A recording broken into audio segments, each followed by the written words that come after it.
జూబ్లీహిల్స్ బైపోల్లో భారీ మెజార్టీతో గెలుస్తామన్నారు TPCC chief Mahesh Kumar Goud. ప్రజాస్వామ్యంలో ఎవరైనా నామినేషన్ వేసుకునే హక్కు ఉందని గుర్తు చేశారు.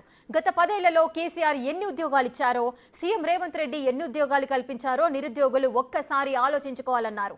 ఇక RRR ఫార్మాసిటీ రైతులతో ప్రభుత్వం చర్చిస్తోందన్నారు మహేష్ కుమార్ గౌడ్. జూబ్లీహిల్స్ ఎలక్షన్ లో కాంగ్రెస్ పార్టీ మంచి మెజార్టీతో గెలుస్తుంది. కింద గ్రౌండ్ లెవెల్ వస్తున్నటువంటి ఫీడ్బ్యాక్ అలా ఉంది. కాంగ్రెస్ పార్టీ ఇస్తున్న అభివృద్ధి, సంక్షేమ ఫలాలు, రోజు రేవంత్ రెడ్డి గారు ఇస్తున్న ఉద్యోగాలు, ఇవన్నీ కూడా కాంగ్రెస్ పార్టీ ఓటు తెచ్చి పెడతాయి. మంచి మెజార్టీతో జూబ్లీహిల్స్ ఎలక్షన్ గెలుస్తాం. నిరుద్యోగులు నామినేషన్ వేస్తే మంచిదే, కానీ నిరుద్యోగులు ఒకటి ఆలోచించుకోవాలి. గత 10 ఏళ్ల కాలంలో ఎన్ని ఉద్యోగాలు కేసీఆర్ ఇచ్చాడు, రేవంత్ రెడ్డి గారు ముఖ్యమంత్రి తర్వాత ఎన్ని ఉద్యోగాలు ఇచ్చారు, ఆ వ్యత్యాసం ఎంత ఉంది, ఆ తేడా ఒకసారి చేసుకుంటే అర్థమవుతుంది. RRR కానీ ఫార్మాసిటీ కానీ వారి సమస్యలను ముఖ్యమంత్రి గారు వినున్నారు, వారి పర్యవేక్షణలు ఉన్నాయి. సరైన సమయంలో సరైన నిర్ణయం